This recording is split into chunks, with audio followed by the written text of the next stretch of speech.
Olá pessoal, eu sou o Marcos, essa é a Toca do Aventureiro e aqui hoje nós temos o Ardu, do canal Ardu RPG. Ele é o embaixador do Castles and Crusades no Brasil, ele é criador do RPG Runa Arcana, escritor, conspirador de lore de plantão, né? Deem uma olhada no YouTube dele, conheci ele através do pessoal do Castles and Crusades, né? E vamos já vamos avisando, não, o Ardu não fez harmonização facial, ele está se preparando para ser uma skin em Mortal Kombat. Ardu, seja muito bem-vindo, se apresente para a galera. Fala pessoal, Ardu aqui na área.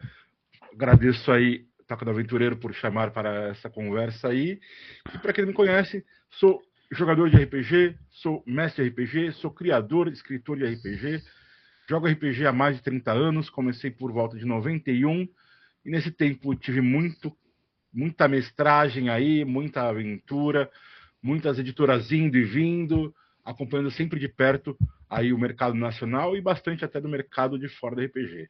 E, como ele disse, desde 2018 publico o Runa Arcana RPG, que é um sistema de RPG gratuito para todo mundo, que é só acessar lá o site runarcana.org ou a wiki.runarcana.org, tem todo o sistema direitinho lá para você jogar aventuras de RPG no mundo de League of Legends, e as regras são basicamente uma variante de quinta edição. Se você não gosta de quinta edição, não se preocupa, porque é bem diferente. E se você gosta, vai lá, porque tem algumas coisas que podem gostar.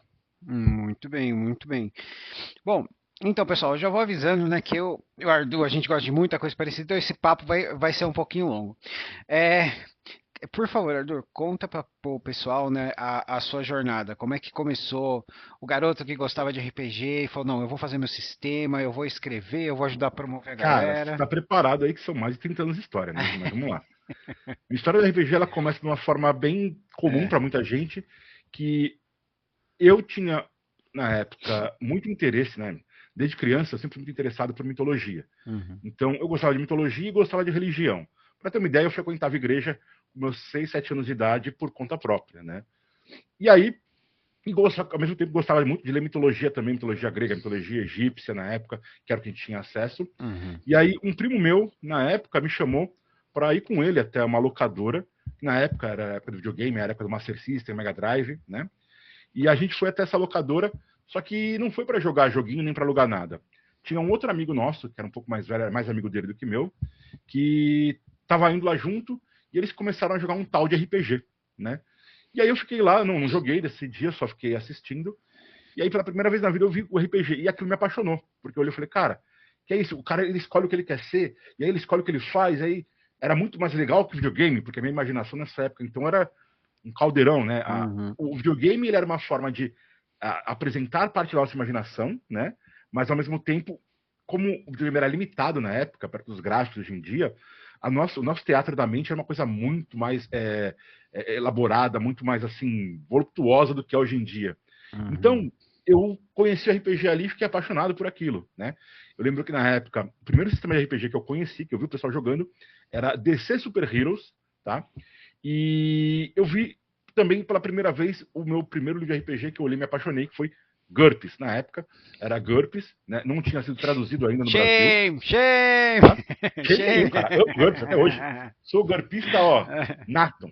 E aí, olhei pro GURPS, vi aquele livro, e, cara, pegar aquele livro, folhear. Era o manual básico do GURPS ou era aqueles específico do GURPS? Eu mesmo, Não, meu era em primeiro inglês GURPS. ainda, cara. Não existia Tá, ainda. Não tinha tá. nem tradução ainda no Brasil. Foi em 91 isso. Né? Uhum. Aí eu peguei o GURPS a primeira vez na mão ali, que era um GURPS em inglês. Cara, eu não sabia ler inglês na época, mas eu já gostava muito de joguinhos de RPG de videogame. Eu Uhum. lembro que, especialmente na época, era muito comum a gente falar do Phantasy Star de Master System. Sim. E aí eu conheci aquele GURPS, eu olhei aquilo em inglês, não entendia porra nenhuma, mas, pô, feliz da vida, olhando aquilo. E beleza, fui para casa, tudo, né? Tempos depois, fui chamado para jogar RPG com eles e comecei a jogar, né? Fui comprar o meu primeiro livro de RPG, mas acho que uns 2, 3 anos depois. Primeiro eu cheguei a ter um livro-jogo, que era O Feiticeiro da Montanha de Fogo, né? Eu Que era de tenho! aventura fantástica. Tenho aquele. O meu tá Ah! aqui, cara, é o meu primeiro tá aqui, ele tá todo estourado, preciso mandar fazer uma reforma, alguma coisa assim nele, porque ele tá ali vivinho.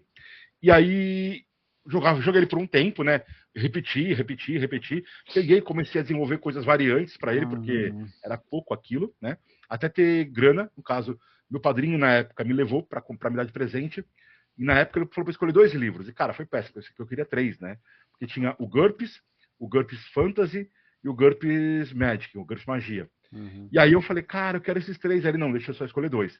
Aí eu escolhi o GURPS normal, que era o módulo básico, já tinha sido traduzido para português, e o GURPS Fantasia, né? E aí o Magic eu fui comprar anos depois. Só que esse foi o meu primeiro contato com RPG, né? Eu já jogava nessa época que eu comprei os livros, já provavelmente uns 2 anos jogava mais ou menos, nessa mesa, que é uma campanha que durou muitos e muitos anos, cara. Durou mais de 10 anos essa campanha, né? Eu saí dela na época por motivos que são ligados a bullying, né? Vamos colocar assim, e indo para uma outra mesa de grupo de RPG. E, cara, RPG para mim foi uma transformação gigantesca de pensamento. Como eu falei, eu era apaixonado por religião e mitologia. E aí eu comecei a ter um contato com um tipo de atividade, que é o RPG, no qual aquele conhecimento, aquelas coisas ficavam mais agradáveis, mais gostoso de ler, mais, você tinha mais interesse, mais motivações para você ir atrás daquilo.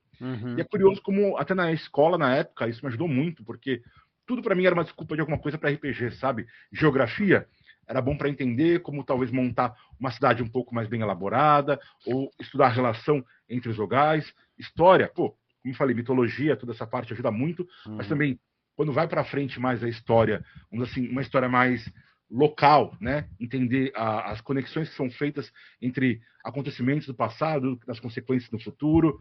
Matemática, pô, toda hora tem que jogar número, fazer multiplicação, soma, subtração e não sei o quê, e às vezes até dízima, né, periódica, caramba, 4. Então, cada matéria da escola tinha para mim um interesse a mais por conta do RPG. Claro que isso até um certo ponto, chegar aonde começa a ter uma complicação maior, por exemplo, matemática, fatorial e coisa assim, na época, pô, ignorava, não queria aprender aquilo, né? Era criança. Mas me ajudou bastante muita coisa do RPG. Então o RPG para mim ele é uma formação de caráter assim já lá desde o passado. Mas como eu disse, meu primeiro RPG jogado, né, foi GURPS. Mas o meu primeiro RPG que eu conheci foi DC Super Heroes. E eu só fui reencontrar esse DC Super Heroes, pô, 20 anos depois. Eu acho que eu tinha lá uns 22, 23 anos. Não, 20 não, vai 15 anos depois, por aí.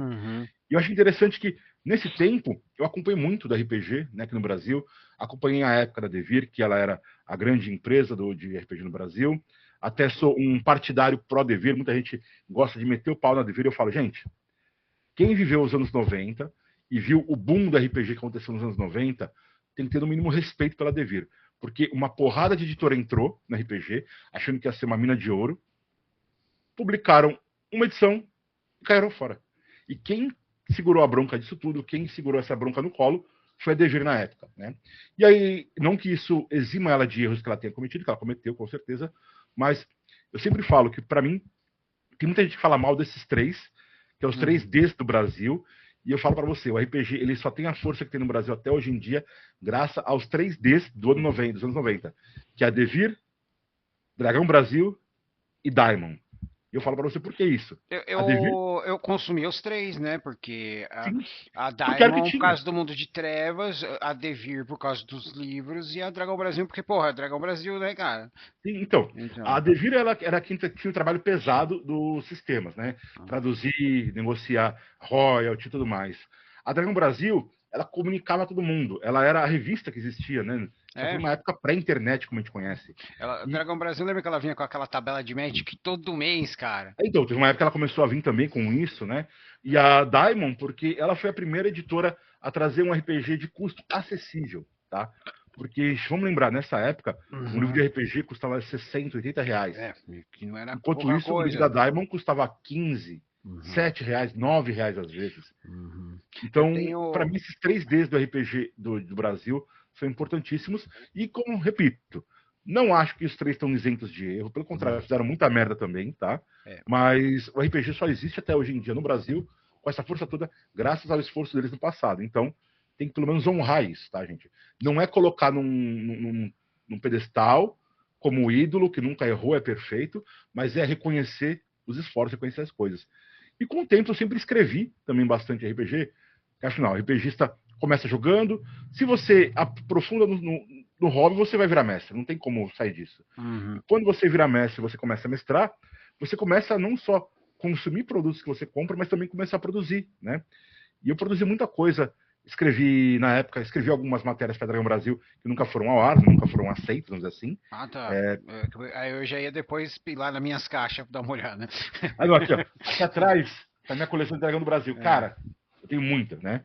Mas escrevi algumas que nunca foram publicadas. Uhum. E aí na internet eu comecei a ter um pouco mais de espaço, um pouco mais de voz, né?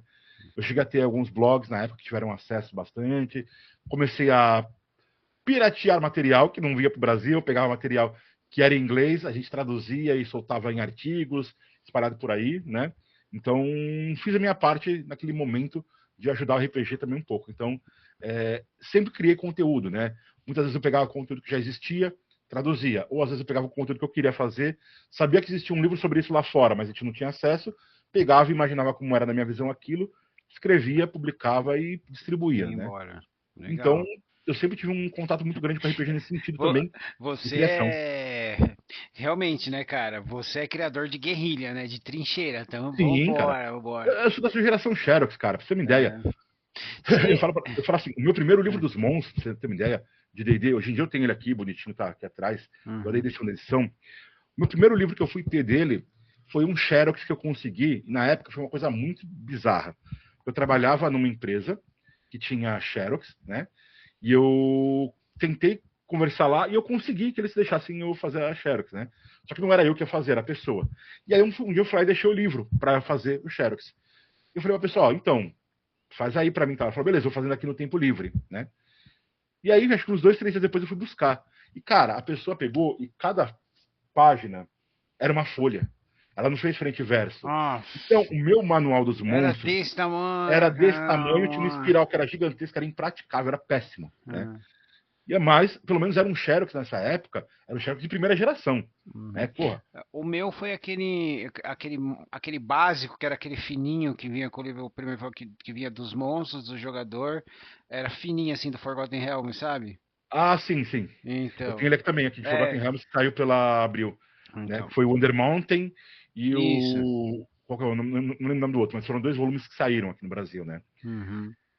Então, assim, sempre tive criando, sempre tive envolvido com RPG, né? Diminui bastante meu envolvimento do RPG, assim, com o público, mais ou menos lá por volta de 2008, 2009, e aí isso foi reduzindo até 2012, mais ou menos. Por que isso? Porque foi uma época que eu tinha mudado de cidade, né? Mudado de. E não tinha mais tanto contato com gente que jogava RPG. E aí, Uhum. estava mais ligado à internet e comecei a jogar joguinho de videogame, né? Jogar mais joguinho de videogame, no caso. Na Uhum. época, era um jogo de PC que era Dungeons and Dragons Online. E aí eu fiquei jogando ele por anos e anos, né? Infelizmente, chegou um momento em que ele começou lá por volta de 2012, né? Ele virou pay to win. É, E aí eu você acabei. tá falando do Neverwinter, né? Não, não, do DDO. Veio antes do Ah, Neverwinter Online. tá, tá, tá, tá. Porque quando eu É, entrei no Neverwinter, eu achei já era. maravilhoso, mas já É. era. Eu cheguei num ponto que ou eu fazia pra ganhar aquele negocinho que eu precisava uma vez por mês, que tava liberado daquela aventura, eu ia Uhum. pagar, aí eu parei de jogar. Então, eu joguei muito DDO, ele era um jogo muito bom, o DDO ele começou como um jogo pago, né? Não deu Uhum. muito certo, eles relançaram ele como um jogo free to play, que ele era, você conseguia jogar ele 100% de graça se você quisesse. Só que você tinha que grindar que nem maluco, porque você tinha os pontos que você conquistava ali É. dentro, que você podia comprar os pacotes do jogo ali dentro. Então, assim, Aham. era muito comum a pessoa pagar o premium e ter acesso a tudo de graça, assim, de graça, né? Pagando ali, uma boa. Mas chegou num ponto onde o jogo começou a virar pay to win, né? O cerne do jogo, para mim na época, né, o centro do jogo eram as raids. E para fazer as raids tinha o lance do timer. Você podia fazer uma raid a cada 2, 3 dias, não me lembro de cabeça agora. Acho que era Uhum. 2 dias e algumas horas. Então você se juntava com a galera e montava o grupo para fazer a raid. Só que aí chegou num ponto onde eles lançaram uma moedinha dentro do jogo, chamava Raid Bypass, e você podia simplesmente ficar resetando o timer da raid. Então, ou seja, aquilo que antes demorava 3 dias, tinha planejamento, contato, as pessoas se organizavam, chegou numa hora onde era assim, então, botei 100 conto aqui no jogo, vamos lá fazer a raid até virar do avesso? E aí estragou, para mim o jogo estragou Uhum. muito, eu acabei me afastando nessa época, fui pro League of Legends, né, que era um jogo onde pelo menos não era pay to win, você não pagava para ganhar, e eu lembro que na época eu até comentei uma coisa engraçada com um amigo meu que me apresentou. Eu falei, mas como esse jogo ganha dinheiro? Ele é de graça, não paga nada, não tem mensalidade. Ah, vende skins, né? Vende coisinhas. O que é skin? Ele falou, é roupinha de boneco. Eu falei, pô, legal. Bem, eu posso até jogar esse jogo, mas eu garanto que provavelmente eu nunca vou colocar um centavo em skin. Mentira. Mentira. No mês seguinte, eu estava lá botando dinheiro mensalmente, porque eu gostei muito do jogo, gostei muito da lore do jogo, gostei muito da ambientação, e acabei migrando aí. E nessa época de League of Legends, eu estava afastado do RPG, como eu disse, mas eu comecei a ter um retorno, né? Eu comecei a jogar ali por volta de 2012, quando foi 2013, mais ou menos, 2014, eu criei um site que era para tratar da lore do jogo, né? Que era não só a lore, mas também de criações de fãs envolvidas com o jogo. Chamava Ikatia. E aí eu criei isso porque eu tinha uma história em mente, que era uma história de RPG, na época, dentro do mundo de Runeterra, e eu queria começar a trabalhar esse material. E eu procurava todo ano RPG de League of Legends, eu não achava. Eu procurei isso em 2013, 2014, 2015, 2016, e sempre deixava de lado, sabe? E empurrando para lá. Até o momento que eu olhei e falei, quer saber, não tem? Vou pegar e vou fazer. E aí é outra história, né? Isso. Mas é isso, RPG. Estou escrevendo desde sempre. Recentemente fui diagramador da revista Devin Saga, né, até o número 11. Diagramei alguns conteúdos também por Mestre Pedroca, ligados a Skyfall. E estou diagramando aí também, além de criar, diagramo, gerencio comunidade, crio sistema, crio mundo. RPG é 90% da minha vida, assim, do meu interesse. Ah, legal. Bom, agora fala pra gente, quais que são os seus autores favoritos, cara? Em RPG ou no geral? Geral, pode ser geral.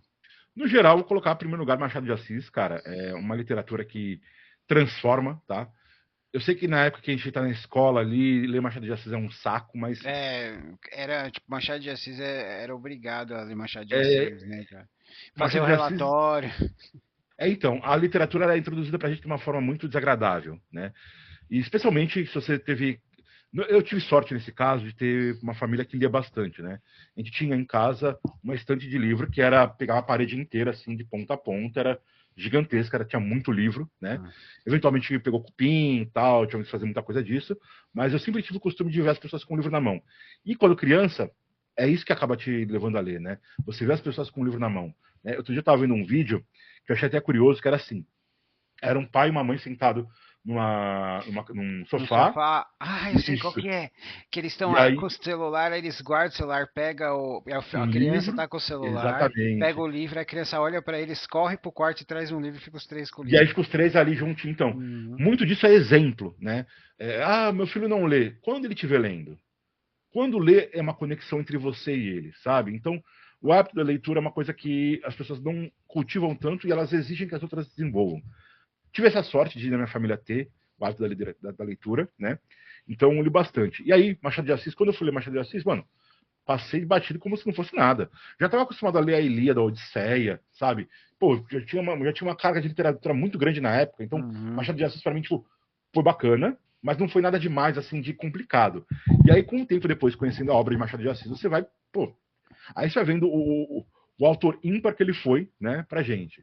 E saindo do Machado de Assis aí, mas continuando em literatura, cara, eu amo a obra de Lovecraft, tá? Simplesmente é um dos maiores gênios desse método do horror, né? É o cara que inventa, de certa forma, É, isso, mas eu faço sempre a minha pontuação ao fato de que é necessário separar o autor da obra, sim. porque, sim, Lovecraft, assim como muitos outros homens brancos da época, tinham pensamentos que, curiosamente, se você for ver para a época, eram normais. Eram pensamentos embasados pela ciência, saca, da época. Uhum. Então, eu sempre faço essa pontuação. Separem o autor da obra. O Lovecraft tinha ideias erradas pra caramba? Tinha, tá? Não vou ficar falando daquelas palavras porque pode até desmonetizar. Mas o Lovecraft, na produção dele, se você for ver, existem 2 ou 3 contos que vão pegar isso de uma forma mais perceptível e vão falar, pô, ó, o cara tinha esses preconceitos. Mas fora isso, toda a construção que ele fez é excelente e, né, a gente não pode deixar de falar que ele não era só ele que fazia isso. Ele era uma figura central de uma rede de escritores que existiam por vários lugares, né, que se correspondiam na época, como Howard, né, É o Robert, que que era pen pal dele, né? Exatamente, eles trocavam muita correspondência, e não só trocavam correspondência no sentido de Eles trocar faziam ideia que a gente está fazendo agora. crossovers, né? Faziam. Tanto que eles trabalhavam nesses conjuntos de mundos e eles tinham integração. Por exemplo, você criou um deus assim, assim, assado. Eu pegava esse deus e colocava aqui na minha história também. Existia essa coisa que, se a gente for parar pra pensar, é muito do que é o RPG hoje em dia. Sim. Então eu coloco o Lovecraft como alguém muito importante. Robert Howard também não tem nem como separar, né?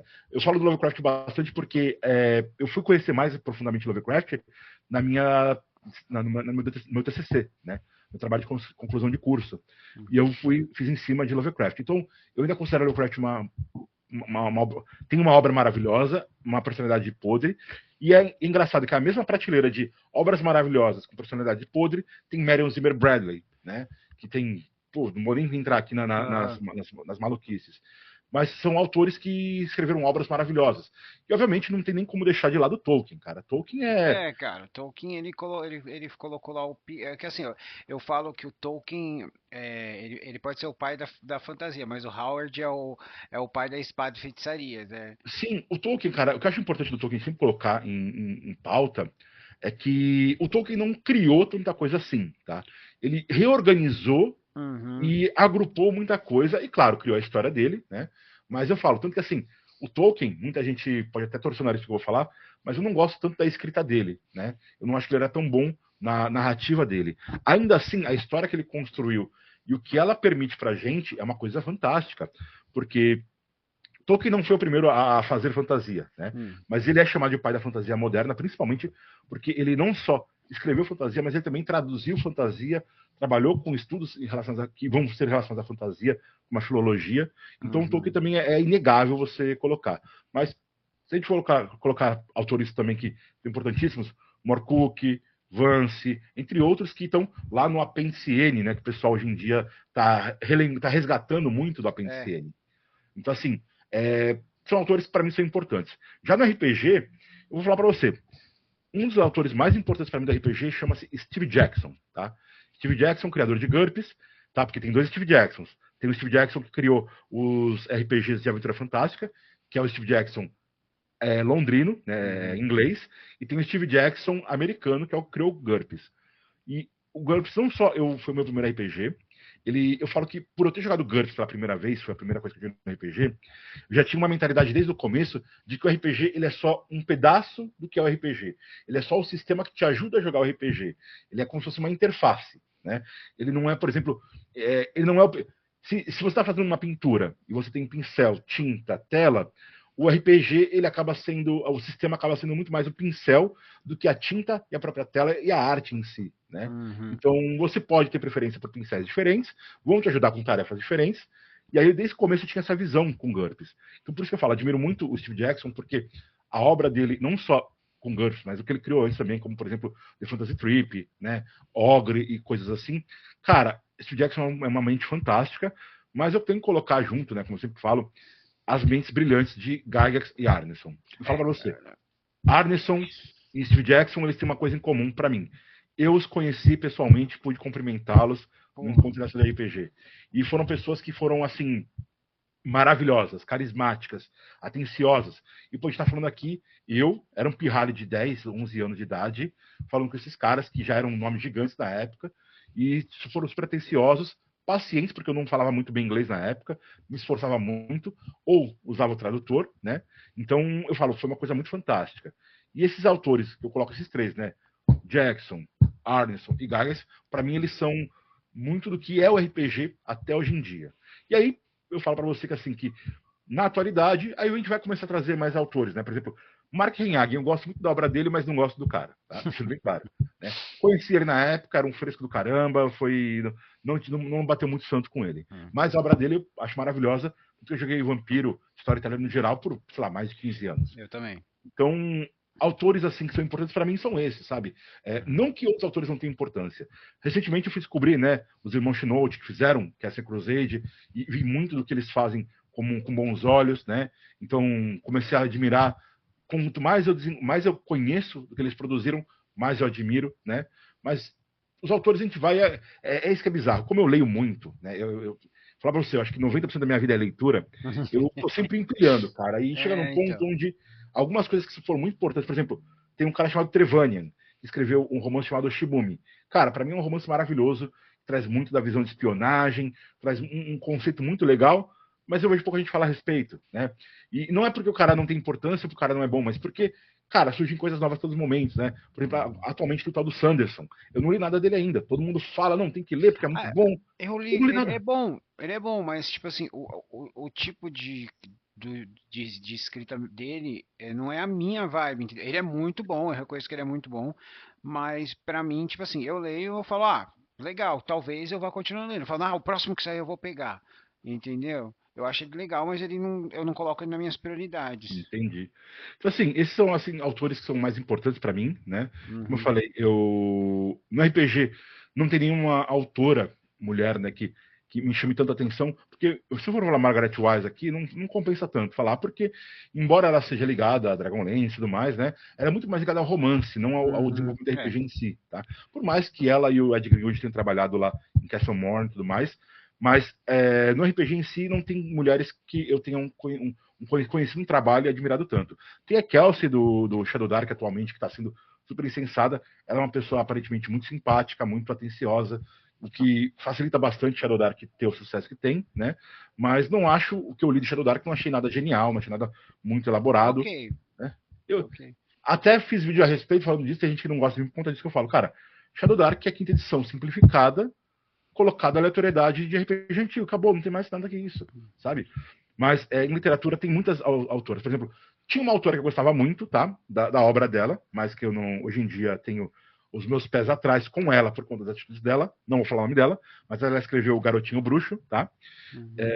E ela, sim, eu não consigo separar tanto do autor da obra, porque ela tá viva ainda. Ela tá viva Uhum. ainda, ela se beneficia muito do que ela ganha em cima, e eu É, vejo que ela tem uma necessidade gigantesca de atacar uma parcela da comunidade que já é fragilizada. Então, é. ela, por exemplo, eu deixo de lado. Mas tem outros autores Eu também. tenho uma boa notícia para você. Você sabia que nós temos um garotinho bruxo brasileiro? Ah, com certeza. É o E já Marvin tinha um Green. do. Oi? É o Marvin Green, são livros do Marvin Green, que é um menino bruxo brasileiro. Então, mas além disso, vamos lembrar que muito do que o garotinho bruxo lá em inglês era baseado num outro garotinho inglês bruxo, criado por um outro autor que tem uma obra maravilhosa, mas também está envolvido em polêmica hoje em dia, e até a medula. Deixo de lado, não quero ficar entrando Tá. muito nessa, mas são autores que Ah, têm obras maravilhosas. E aí, uhum. por isso eu falo, é importante separar o autor da obra, tá? Mas também é importante você ter consciência disso e não achar que é mimimi, que é frescura. Até porque, assim, sendo bem sincero, se a pessoa fala, ah, isso é mimimi, é frescura, hoje em dia eu não brigo, não discuto, eu só largo falando sozinho, porque eu não tenho mais tempo para perder com gente assim. Uhum. Mas a literatura é uma parte muito essencial da minha vida, né? Então, eu gosto muito de ler, eu vou continuar lendo até enquanto eu tiver olhos, se não tiver olhos, vai ser através de ouvido. Eu gosto muito de ler, estou sempre lendo e escrevendo. Eu acho que isso é uma Uhum. coisa. É como você falar assim, eu gosto muito de jogar futebol. Então, se você gosta muito de jogar futebol, você gosta de correr, sabe? Porque você tem que correr o tempo todo. Então, quanto mais você correr, melhor é para você o futebol. Para mim, quanto mais você escreve, mais você tem que ler. Ah, Porque você legal. vai ler, você vai ter referência, você vai desenvolver vocabulário, vai desenvolver formas de pensar, de raciocinar, de ligar pontos. Então, para mim, como eu sou basicamente um escritor, né, eu coloco assim, qual é a minha Uhum. atividade principal? Escritor. Todo o resto é penduricalho em volta de ser escritor, entendeu? Sim. Então, Ardulfo, eu queria te perguntar sobre romances, né, de fantasia que são baseados em cenário de RPG. Porque Hum. você mencionou o Dragonlance, mas agora no Brasil nós temos, tá mais variado. A gente também tem muitos autores independentes, né, que são muito talentosos e estão ganhando bastante espaço no nosso cenário nacional. Você tem algum que você gosta, que você gostaria de mencionar? Não. Não? Não porque eu não tenha lido. Não porque eu não gosto, mas que eu não tenha lido mesmo. Ah, tá. Há uns 10 anos, mais ou menos, eu passo por situações financeiras bem complicadas, tá? Uhum. E aí tem que falar assim, pô, mas um livro não custa tanto. Eu falo, gente, quando você está vendendo a janta para pagar o almoço do dia seguinte, ou vendendo o almoço para pagar a janta, qualquer real faz diferença, tá? Verdade. E aí, especialmente quando você não tem. Vou resumir. Cara, quando você trabalha com um RPG, se você não tem grana, se você não tem uma empresa grande por trás de você, é dor de cabeça, é complicado, é grana pouca, né? Então, eu não consumo nada, se bem sincero, comprando há um bom tempo. Tá? Eu não vou falar que 10 anos, mas bastante tempo. Então, para completar, de nacional também não tenho consumido nada. Então, aplico aqui a minha carta meu completo desconhecimento, sabe, no momento. Estou bem afastado disso. Você Até usou o seu meme da Glória Pires. Eu não tenho é, não tenho opinião formada. o que é complicado, porque eu vou falar para você, tá? Por Uhum. volta lá de 2012, 2013, eu estava muito envolvido com bastante do fandom literário de ficção científica e literatura de fantasia. Desculpa Uhum. enrolar aqui. Eu estava muito envolvido na época, né? Frequentava bastante o meio do fandom, que a gente chamava na época, que é chamado até hoje na época, né? Conheci vários autores nacionais que não têm alcance tão grande, né? Mas que produziam obras muito bacanas, né?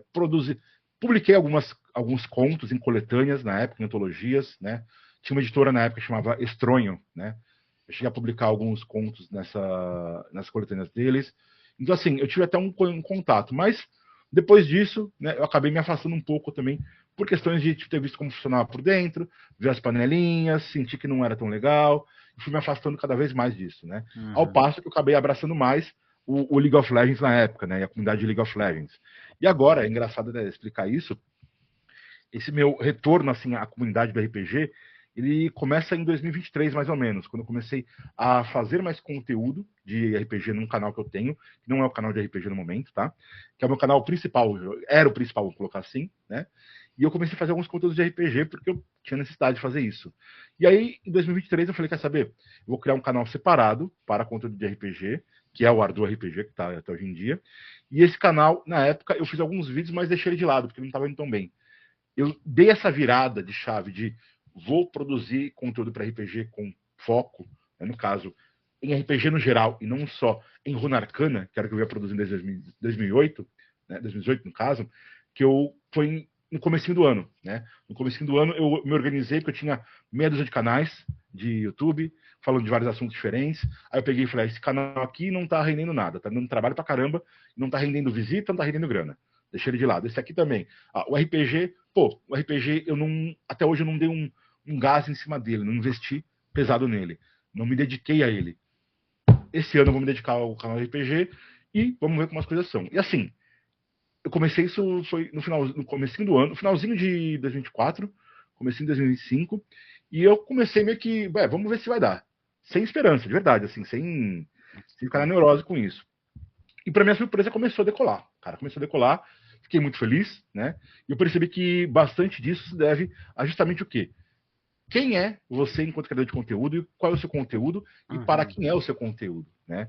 Quando eu fazia conteúdo de League of Legends e conteúdo de Genshin Impact, quem era o público-alvo? Era a molecada, só que a molecada não está interessada num velho de cabelo branco, barbudo, falando sobre a história do jogo, sobre a profundidade de elementos da história, como isso se conecta à literatura mundial, como se conecta a mitologias do nosso mundo. Eles estão mais interessados em saber como bater no bicho mais forte, como ganhar a espada mais poderosa. Então eu percebi que o público de Genshin Impact não estava tão interessado em mim. Uhum. Já o público de League of Legends tinha até bastante interesse, tanto que o meu canal de League of Legends ainda é meu maior canal, né? Mas eu percebi que não estava valendo a pena criar conteúdo para lá. E aí quando eu chego no RPG, quem sou eu no RPG? É isso. São mais de 30 anos de história no RPG, são mais de 30 anos de criação, de desenvolvimento, de entendimento, de leitura. Então, eu senti que o público do RPG foi muito mais receptivo a mim a princípio, né? E isso começou a render muito mais rápido, não só, como eu disse, dinheiro, né? Porque dinheiro para mim é importantíssimo, tá, gente? Mas começou a me render uma parte de validação. Porque eu tenho um amigo Dark, que ele faz canal de canais de YouTube também, ele faz canal de League of Legends, entre outros canais, e ele fala sempre isso, que o criador de YouTube tem que procurar duas coisas. Ou ele procura dinheiro, ou ele procura validação, né? E eu procuro os dois, nesse caso. E é muito comum também que as pessoas procurem os dois. O dinheiro pela parte de poder pagar as minhas contas e poder me dedicar ao que eu gosto de fazer, e a validação de você sentir que você está fazendo alguma diferença, né? E eu percebi isso no RPG, que o público do RPG começou a me dar a percepção de que eu faço a diferença, de que eu trazer a visão que eu tenho, trazer toda essa bagagem que eu tenho, faz uma diferença. Então eu não sinto que eu estou fazendo palavras que estão indo ao vento, sabe? E aí isso me deu um gás enorme de fazer conteúdo para RPG. Chega num ponto, eu acho que nos 3, 4 primeiros meses desse ano, eu só tenho um vídeo por dia, cara. Era um vídeo todo santo dia, sabe? Cara, isso que é empolgação. É claro, chegou num ponto onde não dá mais pra fazer Ah, isso, não né? dá, cara. Não dá, porque até chega num ponto que começa a castigar a gente, Uhum. mas ainda assim me manteve a empolgação de produzir. Por exemplo, ao invés de produzir um vídeo todo dia, eu tenho que produzir 2, 3 vezes por semana. Produzo com carinho, produzo com atenção, procuro produzir com cuidado. Uhum. E tenho trabalhado em outras coisas também para esse público, né? Sistema, parcerias, me tornar embaixador do Cassian Crusades, entre muitas outras coisas que estão vindo por aí pela frente. Muito legal. E agora, cara, falando um pouquinho ainda em RPG, você tem algum cenário que é o seu favorito, assim? Porque Então, normalmente tem aquele que a gente joga mais, mas tem aquele que mora no nosso coração, né? eu falo que isso é complicado falar comigo nesse sentido, porque não só pelos 30 anos de história, tá? Aham. Mas também porque por ser um fã de fantasia, um fã de ficção, ser um escritor, ser uma pessoa que lê muito, que gosta dos cenários, eu tenho muitos cenários que eu tenho uma paixão enorme, Uhum. sabe? Falando exclusivamente de RPG, tá? Hum. Eu tenho uma paixão enorme por Shadowrun, tá? Inclusive, Tá, tá o seu aqui no fundo, protetor de tela aí. e ó, a tela Ó. ali é um Shadowrunzinho. Tenho uma paixão enorme por Shadowrun, mas não só Shadowrun. Eu gosto de IRF, que é o mundo de GURPS Fantasy. Eu Uhum. gosto muito de outros sistemas de RPG também, por exemplo, Storyteller. Cara, eu amo o mundo das trevas. Por mais que ele não tenha sido feito de uma forma coesa desde o começo, foi sendo uma coxa de retalhos, eu gosto muito desse mundo das trevas. Quando a gente vai para cenários de fantasia clássica, para D&D, os meus cenários favoritos, eu sempre falo, são Planescape, Eberron, Dark Sun e Forgotten Realms. Dragonlance não é meu cenário favorito. Gosto, mas não é meu E favorito. Greyhawk. Não é meu favorito. Não é o Planescape eu nunca joguei. Dark Sun eu joguei uma vez. Eu falei, caralho, isso aqui é Mad Max medieval, né? Sim. Forgotten Realms é um dos que eu mais joguei, mas eu tenho um carinho muito grande por Greyhawk, porque assim, eu nunca joguei no Greyhawk, mas eu tive acesso a romances de Greyhawk. Greyhawk, eu falo até que é uma coisa engraçada. Eu gostava bastante de Greyhawk, eu coloco entre aspas. Por Hum. quê? Porque o primeiro cenário que eu joguei de RPG, ele era Greyhawk. Só que não era Greyhawk ao mesmo tempo, tá? Vamos colocar, o que era Greyhawk que eu falo na época? Esse cenário que eu jogava, que o mestre que desenvolvia ele jogava ele tinha uma outra mesa que ele jogava, que era uma galera mais velha na época, que tinha acesso a livros importados e tudo mais, e ele foi construindo esse cenário dele com elementos de Greyhawk, né?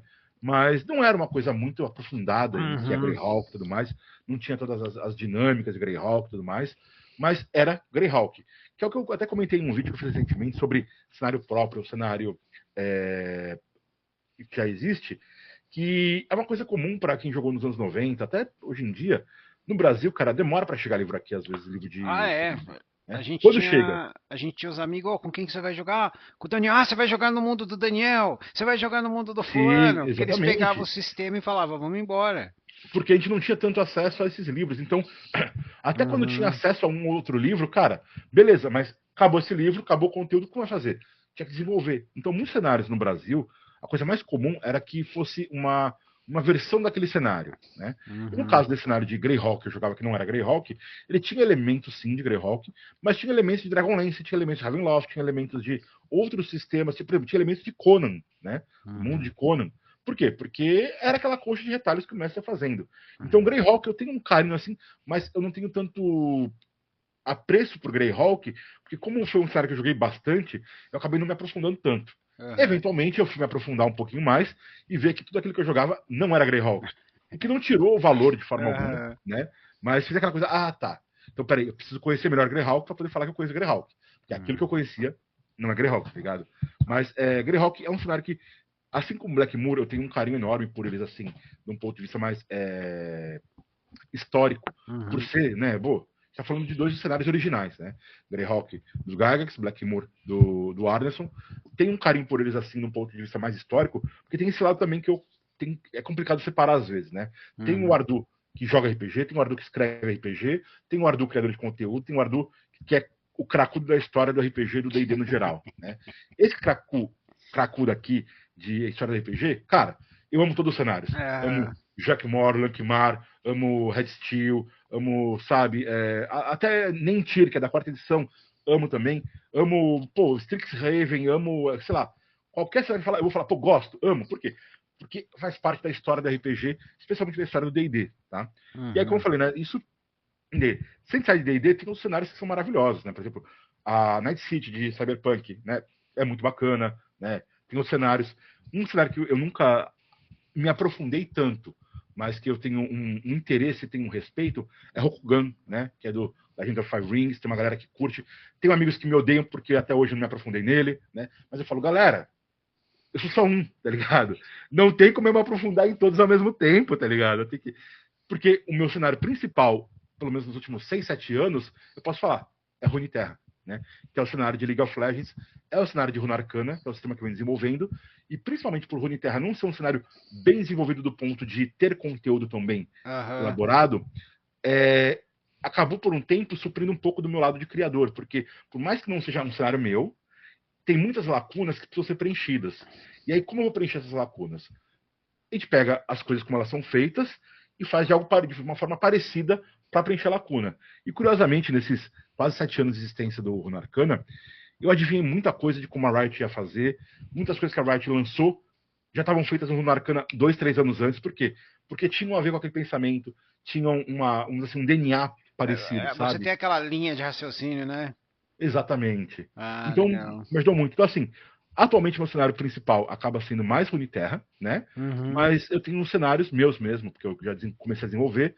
Nenhum até hoje eu lancei. O máximo que aconteceu foi um cenário que eu chamo de Guerrena, né?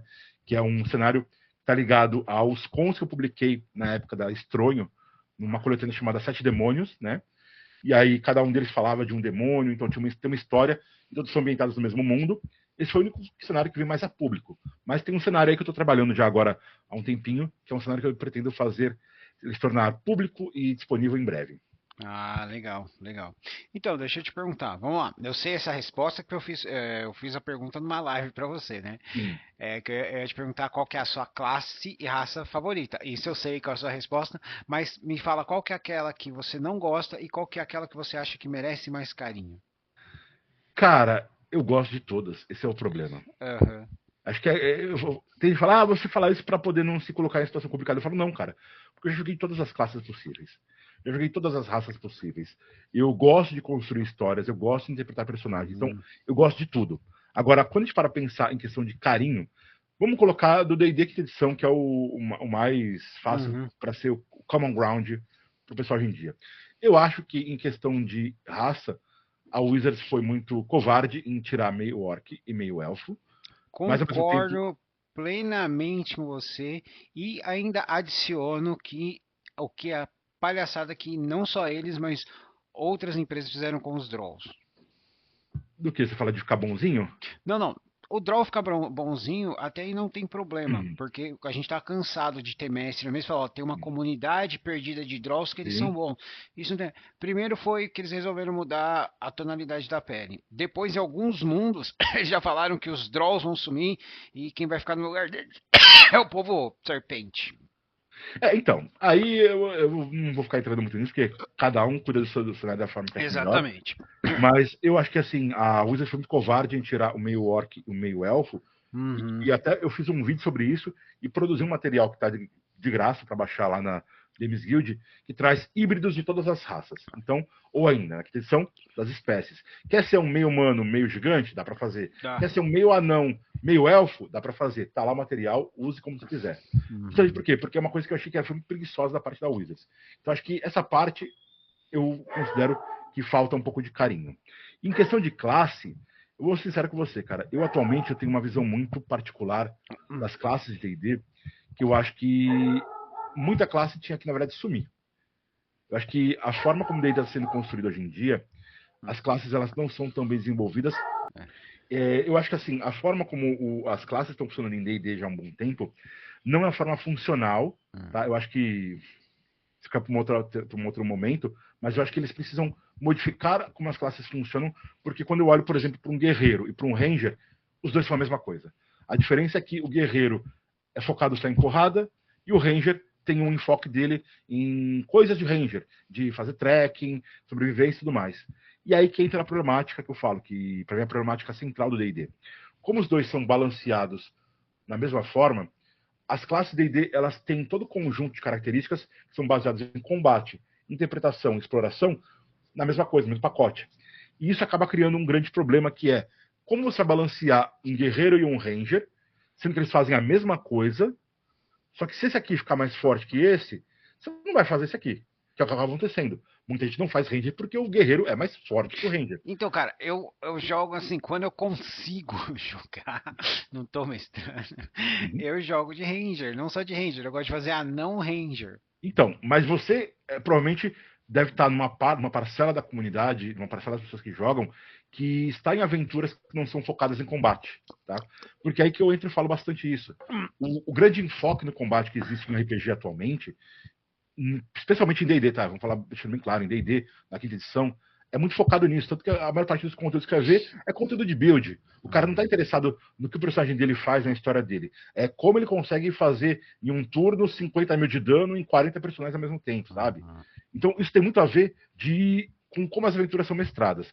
E aí eu falo, sabendo que é desse jeito hoje em dia, já há um bom tempo, já há uns 20 anos é assim, eu vejo que é uma falha da Wizards em não fazer um game design que aborde a possibilidade de um RPG ser 100% combate e balancear todas as classes dessa forma e ter separado o que é toda a parte de interpretação e exploração de forma que um não brigue com o outro. E se você é um mestre que gosta de fazer só combate, beleza, você pode escolher qualquer classe que vai funcionar. Se você gosta de intercalar os dois, vai dar certo. Porque eu vejo que muitas vezes acontece o seguinte, eu gosto de história, aí eu vou para uma mesa que a galera é só porradaria. Se eu vou para essa mesa que é só porradaria, eu nunca vou fazer um Ranger. Eu nunca vou fazer uma classe que não é subótimo. Vou fazer o quê? Combinação, vou fazer combinho, vou fazer multiclasse, vou fazer. O cara é nível 5 que a gente está jogando, vou fazer um cálculo de cabeça. Vai até o nível 7, 11 no máximo, que é onde as mesas vão. Então eu vou montar um personagem que é guerreiro 2 para poder ter isso, mago 3, e, sabe?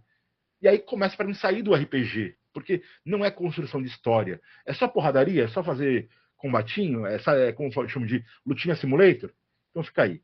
Por isso que eu falo, para mim, as classes, no geral, elas têm defeitos demais, têm qualidades também, e uma das classes que eu posso falar para você, que para mim é uma das mais, assim, injustiçadas, é porque ela é uma das classes mais novas, que é o Artífice, tá? Eu gosto muito do Artífice, mas infelizmente o Artífice é uma classe muito nova, e até não faz tanto na cabeça de muita gente, não faz parte do D&D como um todo, mas sim mais de Eberron, ele não tem a devida importância. Eu já escutei isso antes. Algumas exceções, é claro, que eu já tive dois que jogaram muito bem em Tormenta, cara. Mas aí é a mesa, o pessoal. É a mesa. É a mesa, né?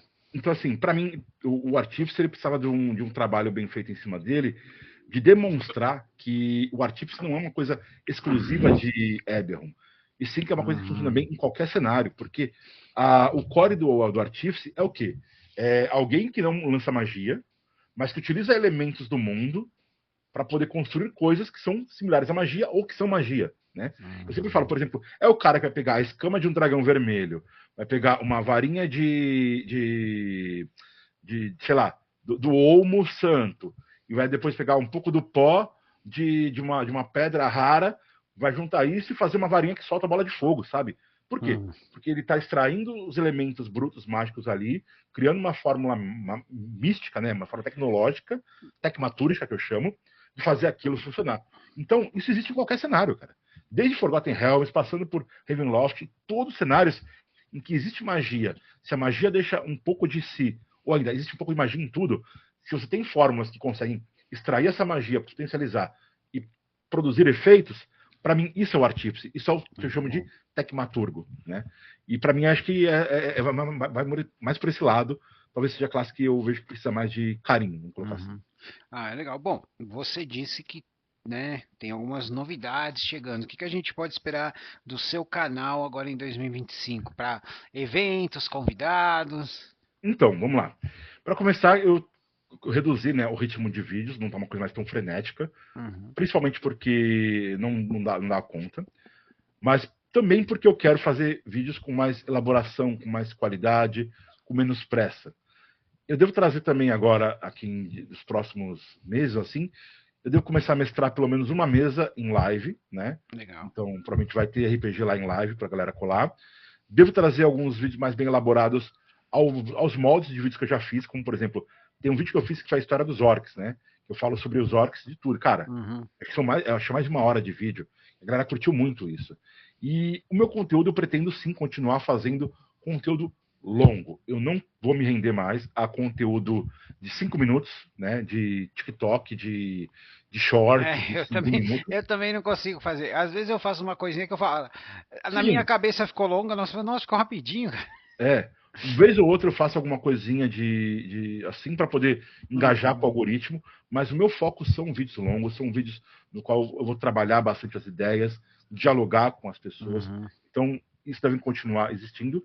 E estou trazendo aí, quem sabe, não sei exatamente quando, tem uma ideia de um sistema novo, né, que é um sistema meu, que possivelmente vai ser gratuito, e um cenário que também pode ser jogado em diversos sistemas. Mas isso aí, aguardem que vem mais para frente. Ah, muito legal, muito legal. Agora, né, vamos lá. Vamos falar de filmes e séries. Quais que são os filmes e séries que você gosta ou que você recomenda?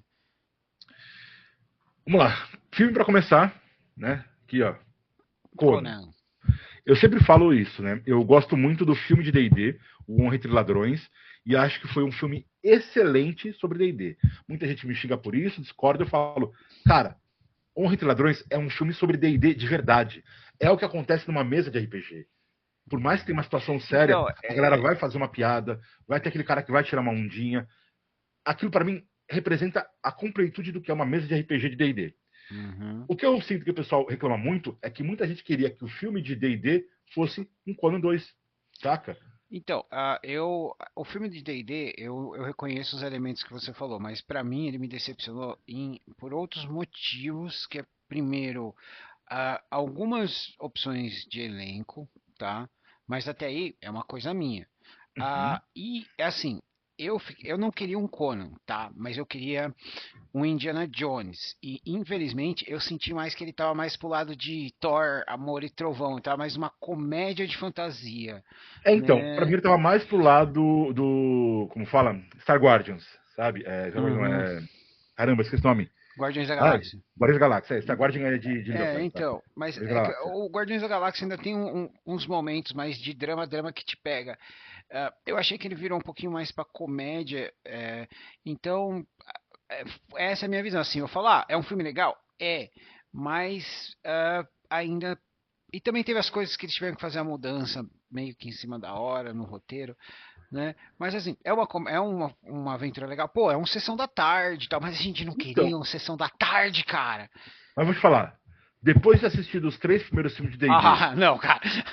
Nem mancha a nossa memória com isso. mancho sim, porque tem que lembrar do que aquilo já foi feito exatamente nessa intenção que você está falando, cara.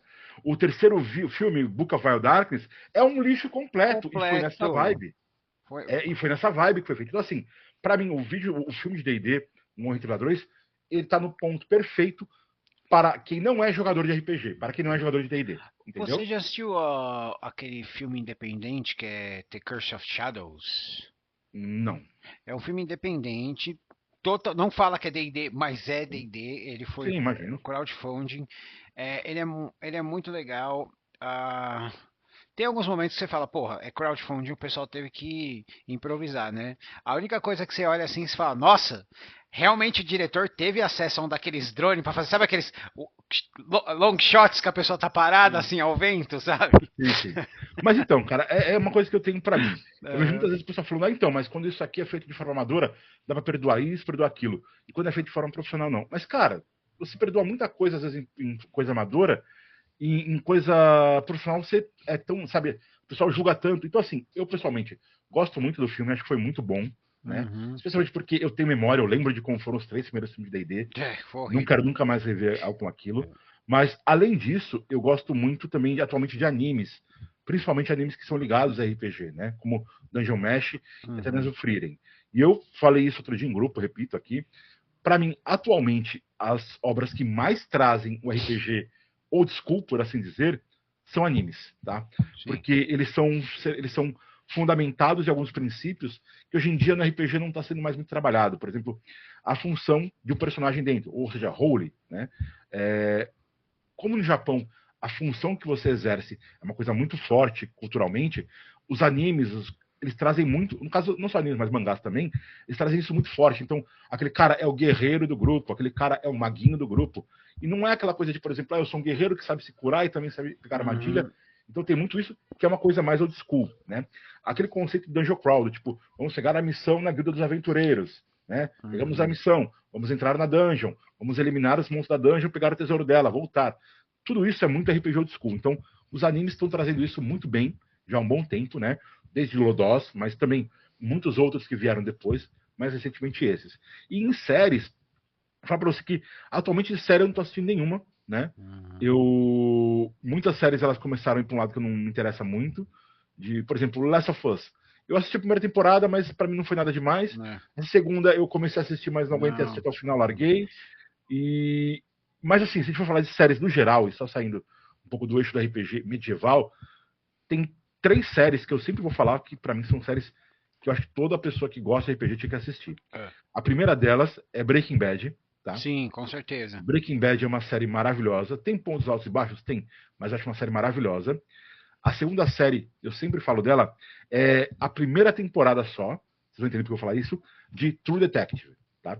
True Detective é uma série que sai na HBO, e em cada temporada é uma história completamente diferente da outra. E a primeira temporada, que com o Matt McConaughey, cara, é simplesmente absurda, porque ela constrói um clima, mas se você é aquele cara que precisa de sei lá, de tela piscando, coisa acontecendo o tempo todo, não assista, você vai odiar, tá? Porque ela constrói um ambiente psicológico, ela constrói uma atmosfera. Então eu amo aquela série. E a terceira série que eu sempre falo pessoal, não sei, Supernatural. Supernatural é uma série Cara, eu assisti, muitos altos e baixos. ela tem muitos altos e baixos, mas teve uma hora que eu falei, eu vou parar, mais tarde eu volto. Aí eu voltei, eu falei, é uma série com altos e baixos, cara. Sim, é uma série com altos e baixos. Toda série que é trabalhada para público que não está sob o controle do criador, mas sim sob o controle do estúdio, ela vai sofrer isso, gente. Porque um criador, ele vai fazer uma série, ele vai ter um começo, meio e fim. Bacana. Se isso tiver sucesso na mão de um estúdio, dane-se, vai esticar o quanto puder. Eu sempre comento que teve uma novela no Brasil chamada Cordel Encantado. Tá? Sim. E quando ela começou, eu apaixonei naquela novela. Ela tava linda, né, cara? Ela tava maravilhosa, ela tinha. Foi a primeira novela que eu na época. Né? Então, ela foi a primeira novela que teve uma câmera diferente, né? Uma qualidade diferente de gravação. Cara, foi uma coisa que eu falei, maravilhoso. A história tava muito bem construída, era autocontida, tava muito bacana. Só que fez sucesso. O que aconteceu? Pegaram aquilo que era para ter o começo, meio e fim, e esticaram, deformaram de um jeito que ficou estragadíssimo. Então, muitas vezes eu acho que tem que levar isso em consideração. Algumas obras você vai assistir pela sua completude, outras você vai assistir por pedaços, por coisas estéticas. Por exemplo, uma que eu gosto de dar um exemplo é Britânia. A primeira temporada é excelente, cara. Né? Depois. É muito comum isso acontecer com algumas séries, né? Então eu acho que assim, para quem gosta de RPG, para quem gosta de. Não só de RPG medieval, né? Mas sempre buscar boas histórias é interessante. E entender que às vezes vai ter uma série, cara, que a galera vai gostar bastante, você vai olhar e falar, meu Deus, que porcaria, tá?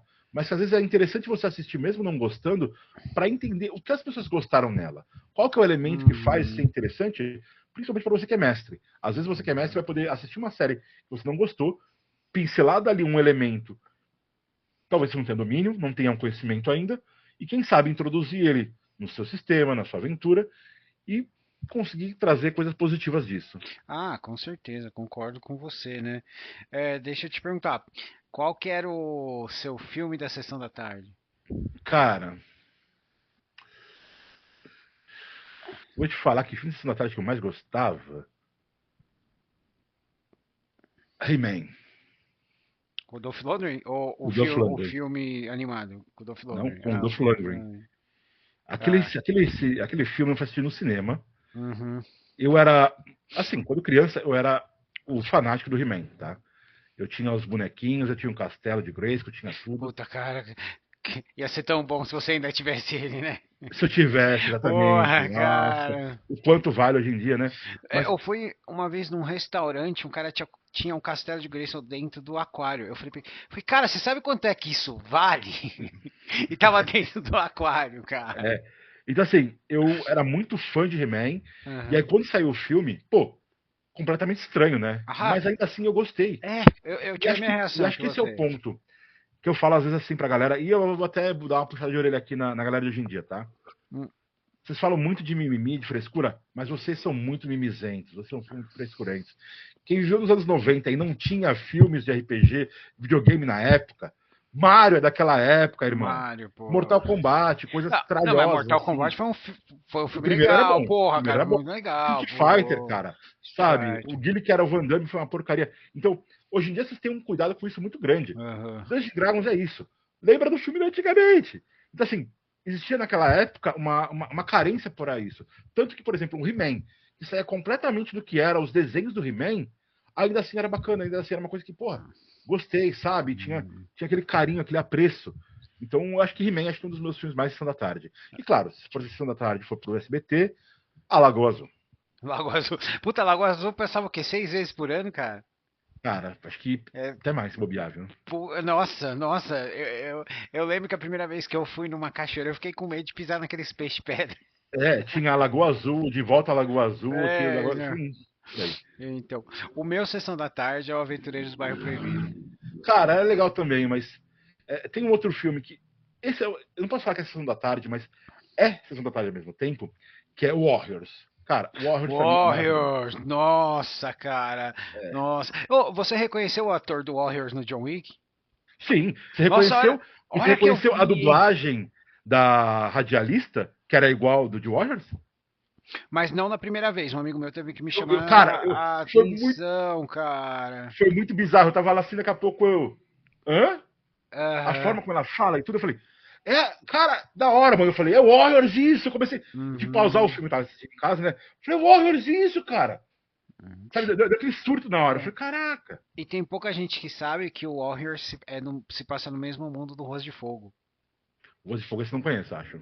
Cara, ele também era um campeãozinho da Sessão da Tarde, que tinha o William Dafoe, que ele sequestrava a cantora de rock, que era a Diane Lane, aí veio o antigo namorado dela, que tem o Rick Moranis, a Andy Merdigan, é o meu filme favorito, cara. Tá, eu tô até vendo aquele o pôster, não me chama atenção. Esse filme ele é cult no Japão, cara, pra você ter uma ideia. Cara, já devo ter assistido, né? Mas eu não lembro. Não tava clicando nada. Mas então, é interessante, porque é uma das referências do passado, né? Então, assim... E como você falou, desculpa te cortar, jogador de RPG, quem gosta de fantasia, a gente foi, que nem a gente falou, nome de filmes, mas, que nem Conan, mas a gente teve os nossos filminhos trash, que eram os nossos carinhos, que nem, por exemplo, A Espada e o Feiticeiro, que nem a Espada de 3 Lâminas, né? Mestre das Feras, Beastmaster, e é claro, os Irmãos Bárbaros. Nossa, então assim, tem muita coisa ruim, cara. Agora, por exemplo, tem um filme dessa época, o pessoal esquece, que é Excalibur. Excalibur dessa época, de 81. Nossa, direto no SBT à noite, lembra? Sim, nossa, então, cara, filmaço. Teve muita coisa boa que o pessoal acaba esquecendo, acaba deixando de lado. Então, assim, olha, gente, e aquele filme é a prova que o Patrick Stewart nunca teve cabelo, porque ele era jovem naquele filme e ele já não tinha cabelo, viu? E sabe um outro filme que é muito bom também? É um filme que é com o... Caramba, o cara que faz o professor do Jurassic Park, que é o Merlin. Qual que é o nome dele? Que é o Sanil, que é um especial, que era um especial para televisão Merlin. Então, aquilo que conta a história do Merlin e tal, né? Focado nele. Aquilo, cara, era originalmente um filme, se eu não me engano. Mas é que eles fizeram um filme, mas... Foi um filme e aqui no Brasil ele passou como especial. De televisão, Sim. Exatamente, né? Aquele filme é um filme maravilhoso. Ele é de 98. Então, o Sanil, ele tem uma carreira bem... Ele escolhe bem os papéis dele, né? Porque ele fez o Jurassic Park, mas ele continuou muito no cenário indie, né? A gente até conversou outro dia, quando a gente conversou pela primeira vez aqui, do Enigma do Horizonte, né? Cara, filmaço, Enigma do Horizonte, né? Mas ele sempre ficou mais nesse cenário indie. Eu sempre apreciei o Sanil por isso, né, cara? Faz filmes que são icônicos, vamos colocar assim, né? Bom, Jurassic Park, como a gente falou, 3 aqui, né? Jurassic Park, Enigma do Horizonte e Merlin, porra. Exatamente. Deixa eu perguntar, que você falou do He-Man, eu também fui um garoto He-Man, né? Mas qual que era, tipo, o seu desenho, cara? O meu desenho mesmo? Que quando passava, pô, agora já era, eu vou parar pra assistir. Cara, são esses 4. São os 4 desenhos da minha infância que eu falo. Zillion, Zelda, Passava de madrugada, Zé. He-Man Aham. e Caverna do Dragão, tá? Então. Zillion, pô, foi a época do Foi. Zillion, de você ter a pistola Light Phaser do Master System, É, sabe? cara, É, e também, teve, vamos falar tinha, sério, né? O Zillion você tava assistindo, você era um garoto de 9, 10 anos. Aí você via as pessoas morrerem, cara, e fazia sim, sentido pra história no é. Storyteller, né? Aí quando você vai pra Zelda, tinha exatamente o que você falou. Zelda, cara, era um bagulho muito difícil de você assistir. Uhum. Porque ele passava de madrugada. Era tipo 5, 6 da manhã que passava. Depois da sessão coruja ele passava. Então assim, às vezes eu dormia cedo pra poder tentar acordar cedo e assistir. Aí eu Uhum. pegava, assistia lá e depois voltava a dormir. Uhum. Então assim, tinha essa dificuldade, né? E aí, claro, né, He-Man, que é a minha infância, boa parte. E depois Caverna do Dragão, né, que é a Caverna do Dragão é transformação que pura. nem Chaves, todo mundo assistiu em um momento da vida dele, Sim. né? O É Caverna do assim. Dragão eu tenho um carinho especial, Ah, porque na época que eu assistia o Caverna do Dragão, eu não jogava RPG ainda.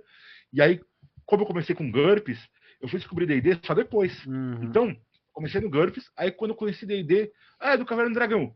Caramba! E aí, cara, sabe aquela coisa, tipo, exatamente, aquele puf, puf. Falei, caramba, Caverna do Dragão, por quê? Caverna do Dragão não tem nada a ver de Pera Dungeons and aí, Dragons, né? quantas vezes você morreu mostrando a rosa pro Beholder? Né?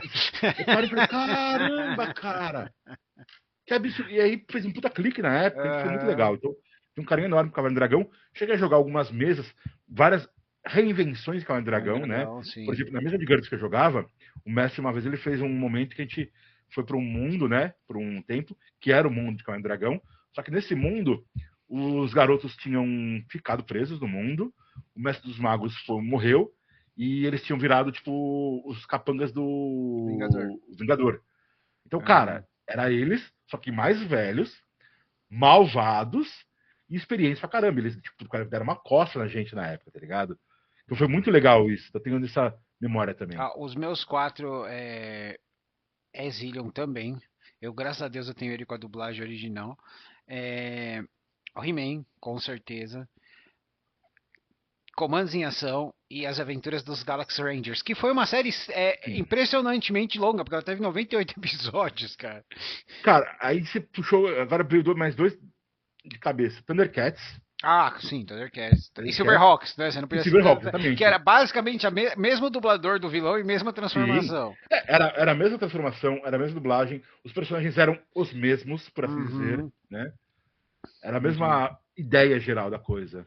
Mas Silverhawks até hoje não teve metade do carinho Que que merece, Thundercats teve. né? Então, na verdade, tem uma história muito interessante que o John Barassa, que fez aquela que fez a animação agora do Vox Machina, ele trabalhou na nova versão do Thundercats, que teve 2 temporadas, que foi Sim, cancelada, mas eu gostei muito, até hoje eu defendo aquela série, por quê? Porque eles estavam dando sentido para aquele mundo que era muito episódico no Thundercats, né? sim.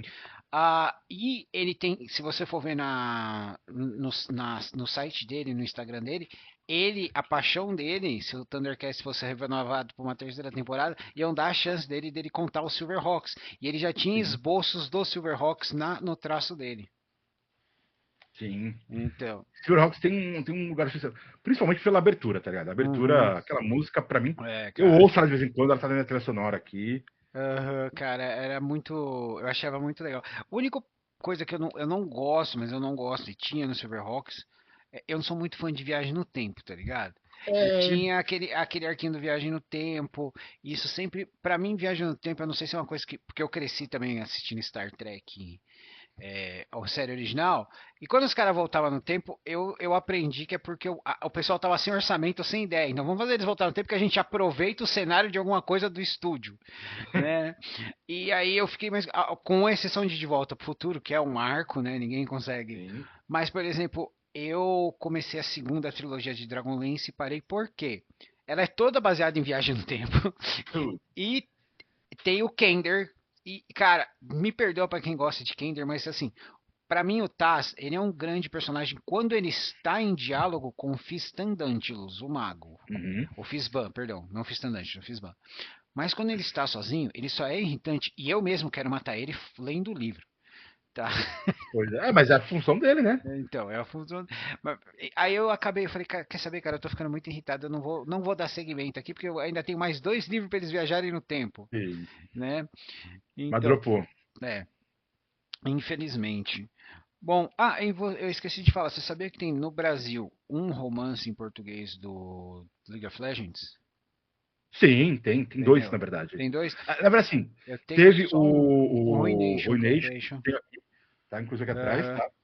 Aqui. E saiu recentemente, não tá em português ainda, agora que eu lembrei, que é o Ambessa, né? aham. Deixa eu até tirar aqui o borrão da tela, talvez você consiga ver. Peraí. Borrão da câmera. Eu achei que Peraí. só tava fora de foco. Não, não, é um efeito mesmo. Ó, Hum, nenhum. ah, Aqui, ó. Aqui atrás, aí não vai uhum, dar pra ver. Mas aqui tem aham. livros de League of Legends. Tem o Ruination, é esse aqui, ó, Hum. da pontinha.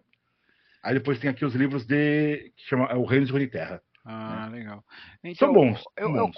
o Ruination eu comprei pro meu filho, porque ele jogava, né? Uhum. É, ele leu, ele gostou, eu li, e assim, eu achei o livro legal, mas eu acho que o meu filho apreciou muito mais do que eu, né? Por ele ser um Uhum. jogador, naquele momento ser um jogador ativo.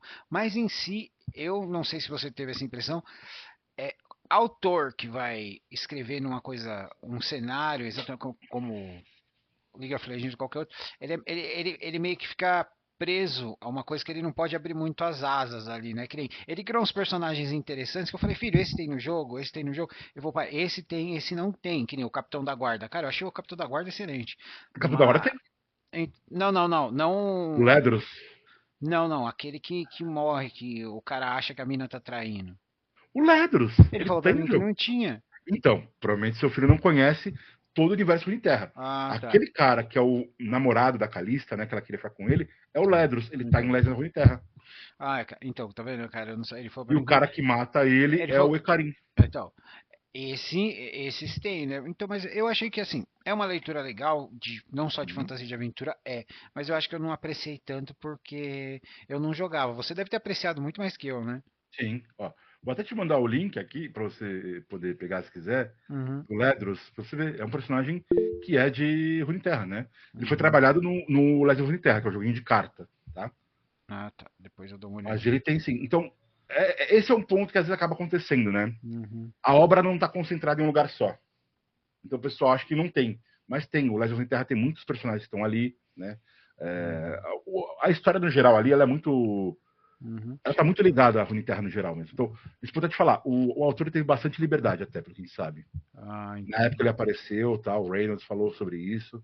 Ah, legal. É assim, eu gosto do livro, eu até achei legal o trabalho que eles colocaram imagens, né? Todo mundo que faz o investimento de colocar imagens oficiais, Sim. né? As artes, então eu achei que ele até que é um livro ok. Bom, bom, Arthur, mas agora, tem algo mais que você gostaria de falar ou que você acha que a gente esqueceu? Não, cara, que eu falei, se a gente for ficar conversando aqui sobre os assuntos, a gente vai ficar A horas gente aqui. vai ficar horas, né? É. Tem que fazer uma live pra gente ficar só jogando papo fora. Cara, se a gente fizer live, vai umas Vai 3, 4 horas vai assim, umas numa três, boa. 4 horas, né? A gente tem que fazer uma live falando de episódios do Caverna do Dragão independentemente. Pô, é uma boa. É uma boa, né? É uma boa, Então, mas é perigoso, é. porque aí entra o dilema da memória afetiva e da realidade objetiva. Porque se for falar pegar de realidade objetiva, a maioria dos episódios do Carne Dragão não passam, cara, são péssimos. Ah, mas eu acho que a gente só devia fazer uma análise do geral, assim, mesmo, focado Então, na memória afetiva, né? memória Eu, afetiva e relação com então, RPG. porque Se for entrar em. É que eu a. falo, Cavaleiros do Zodíaco, por exemplo, cara, eu fui tentar assistir anos depois, Aham. pior coisa que podia ter feito, cara. Nossa senhora. É, Aquela coisa que eu assistia na época, quando eu tentei reassistir, mano, é. não tem como.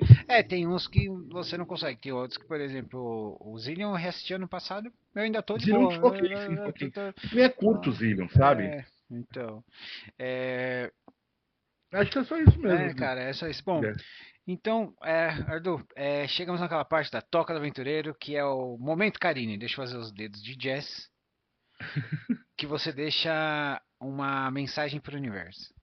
Tá. Galera, RPG é principalmente sobre se divertir. Hum, Seja você mestre, seja você jogador. Porque sim, mestre também se diverte. O mestre não é mais importante ou menos importante que os jogadores, ele é igualmente importante. Então, um mestre tem poder de decisão, sim, mas jogadores também têm poder de decisão no momento que eles escolhem não jogar. Uhum. Entendam como é a mesa de vocês, entendam seus jogadores, busquem a diversão para todos mesmo, tá? E se vocês não conseguirem encontrar o meio termo em que todos se divirtam, mudem de sistema, mudem de grupo, não fiquem presos a isso. Porque RPG, como eu disse, é para se divertir. E diversão não significa apenas, nossa, que engraçado, como eu ri disso. Diversão é entretenimento. É às vezes você ficar triste porque um personagem seu morreu, mas entender que foi uma coisa justa, ou às vezes ficar alegre que o seu personagem morreu, mas conseguiu salvar o grupo, e diversas emoções assim. E mais importante, é a minha missão no RPG, que eu vejo que eu comentei até com ele mais cedo, tentar deixar isso aqui um pouquinho melhor do que estava quando eu cheguei. Quando eu cheguei no RPG nos anos 90, bullying era uma coisa comum. Quando eu cheguei nos anos 90, gatekeeping era a regra. Quando eu cheguei nos anos 90, se você não gostava da mesa que estava jogando, azar o seu, ou você engolia aquilo a seco, ou você não jogava RPG. E se você estava mestrando de um jeito e você era um cuzão, os jogadores tinham que aceitar aquilo, porque senão eles não podiam jogar. Então, eu já fico feliz do RPG não ser mais assim hoje em dia. Mas ainda tem muitos problemas, muitos preconceitos, muitas neuroses que existem por aí. Então, busquem isso. Busquem tentar transformar esse lugarzinho onde você está em algo um pouquinho melhor do que estava quando você chegou. É isso. Nossa, muito obrigado, viu? É o que eu falo, se você não tá, vocês todos não estão se divertindo, tem uma coisa errada com a mesa, né, cara? Então. Mas é isso, pessoal. Muito obrigado, Ardu. Eu sou o Marcos, esse é o Ardu. Os links vão estar aqui na descrição do vídeo. Essa foi a Toca do Aventureiro. Eu vejo vocês na próxima. Tchau, tchau.